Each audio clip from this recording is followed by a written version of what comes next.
All right, guys, so I'm throwing a little curveball at you. We're going to skip lesson 4 because I wrote in my book to skip it. It's just kind of confusing. So we're going to go right into lesson 5. So today we're going to be multiplying whole numbers using visual models and partial products. Okay, this is not as scary as you think. It's kind of cool. I enjoy it. So let's do this. Let me get rid of that. Okay, so first thing we're going to do is we're going to do area model. Now you can do standard algorithm. So this is standard algorithm, and I'll do the area model over here. So I'm going to make a rectangle here, and I'm going to put the 34. So I'm going to put 30 here, and I'm going to put a 4 here because I'm breaking them up based on like their value, and that's 20 here, and then 1 here. So now I'm just going to multiply. Okay, so 3 times 2 is 6. 10 times 100, so it's 600. 30 times 1 is 30.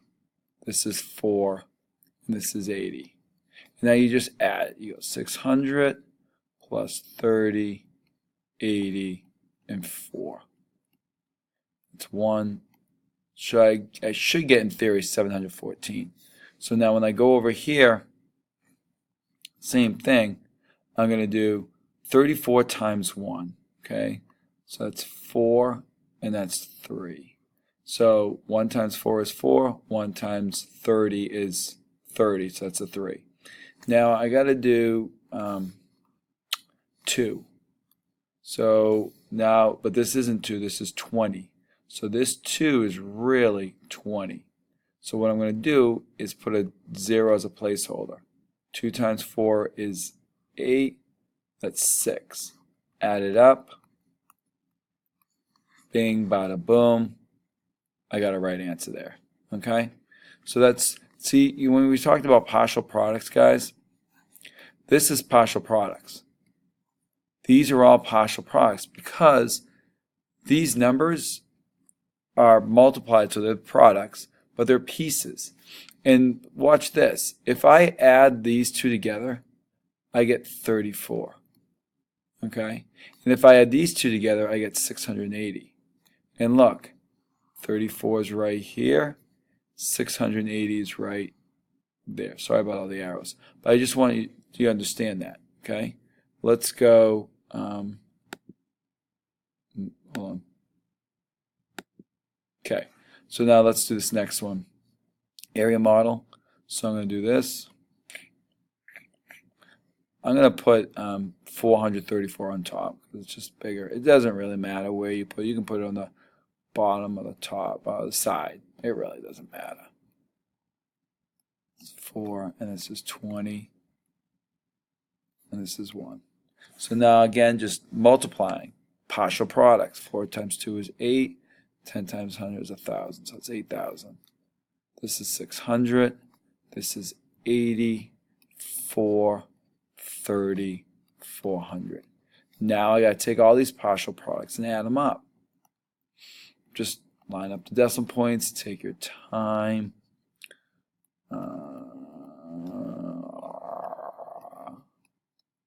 Now I'm going to make sure I should have 6 numbers. 1, 2, 3, 4, 5, 6. Okay. Sounds simple, but yet kids don't do it. Okay, lined up the decimals, that's that. 10, 11. So I should get 9,114. Now standard algorithm. 434 times 1 is 434, obviously. Now this, remember, this is 20 because it's 2 tens is equal to 20. So I'm going to put a 0 in the ones place. 8, 6, 8. Oh, do I get it? Yes! Winner, winner, chicken dinner. Okay. Again, solving using standard algorithm. 431 times 12. If you want to do this just on your own, pause me. I'm okay. Just make sure I got a good face going on when you pause, so it's not like, oh, like, okay, you know what I'm saying?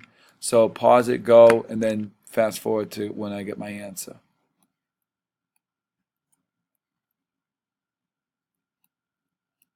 I'm going a little fast because I'm hoping at this point you get it. So I should get 5,172. Let me double check. 628, 37. Yeah, that's right. Okay, let's see the next problem. Betty saves $161 a month.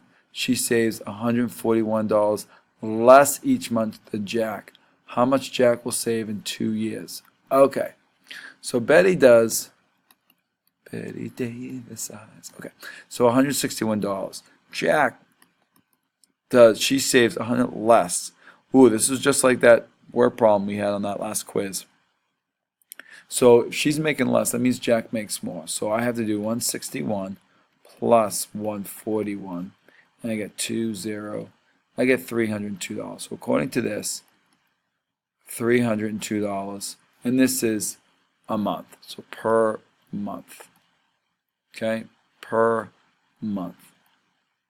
Now, how much will Jack save in 2 years? Now, I know a lot of you want to do 302 times 2, but it's not. This is months, so we got to convert this to months.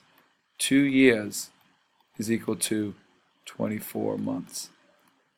So now I got to do 302 times 24. And I know some kids like to do lattice, things like that. That's fine. As long as you can do the standard algorithm, you can do other ways to check your answers. 8, 0, 12. 0, 4, 0, 6. So Jack should save $7,248 in 2 years. Okay. Hold on one second. Okay, that was right. Just had to double check it. All right. Check out the flow chart. Go. Bye.